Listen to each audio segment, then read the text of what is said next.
Hi, I'm Kristen, and I'm representing Group 4 in our Adult and Community Education class, EDAC 631, with Professor Bo Chang.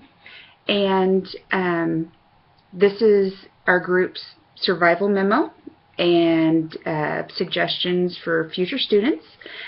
Linda, Laura, and we all just jotted down some ideas, and this is our second class. All three of us took a class with Bo in the fall. So if I can tell you one thing, you should listen to these suggestions, because we've been through 2 of her classes, we survived, we did well, and when you first look at the syllabus, you're going to freak out, but don't do that. Just calm down, read the syllabus through, reread it again, and go from there, because that syllabus is very overwhelming and a lot of people are very intimidated by it.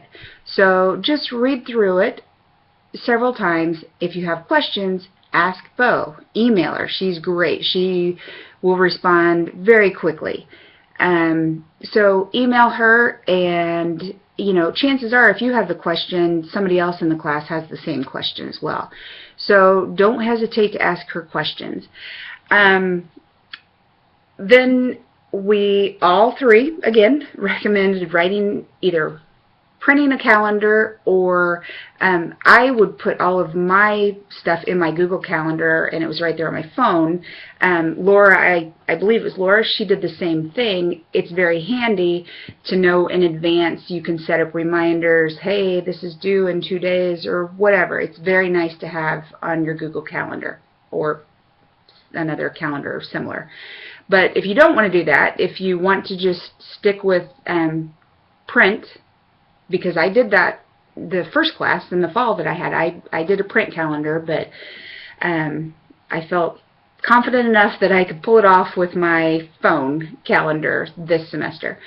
So get the calendar set up and get all of your major assignments and monthly summaries plugged in, and go from there.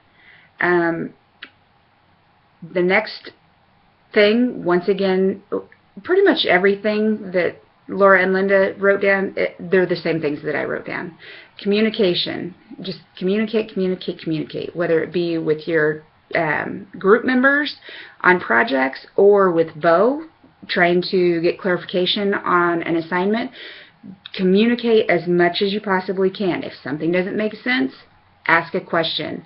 If you're not sure about what your part of the project is, communicate with your group members, because you don't want to assume that you're doing one part and then towards the end of the project you've done the same part as somebody else, and then you have a section that's left undone, and then you're scrambling to get it done. So communicate very well with everyone. Use examples that Bo gives you. She gives you a ton of examples. Use those examples, but don't simply model your assignments off of it. Her examples are fabulous, but they're always changed up just a little bit so you don't, I'm assuming, copy exactly what somebody else has done in the past. So pay attention to the fine details and take note of all of the good things that you can from the examples, and try to incorporate those ideas into your project in a similar yet slightly different fashion. Make sure that you're checking your rubric so that you know exactly what Bo is looking for. You don't want to miss out on something as simple as forgetting to write at the top of your blog that you posted to Group 3's monthly summary, because you have to make comments on other people's assignments. So make sure that you put those things at the top of your blog so that Bo can see them and give you points for them. Those are easy things to miss. We would miss those sometimes in the first time that we had her in the fall. She was also great about reminding the class and being gracious enough to still give us at least partial credit. So try to remember those fine details. And last but not least, do not procrastinate. If you procrastinate, you could end up in big trouble. You never know when things are going to go wrong. You may have a classmate or group member get sick. There were a couple times that, we had someone out of town and I was sick, and then it gets to the final end of that, ready for turning in that project, and we're way behind.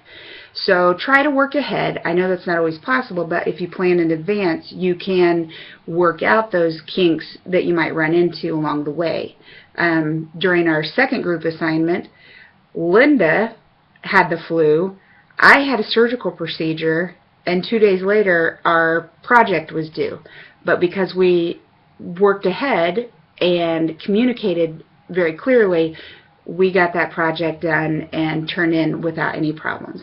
So take our advice, follow these tips, and you'll do great in Bo's class. She's a great professor.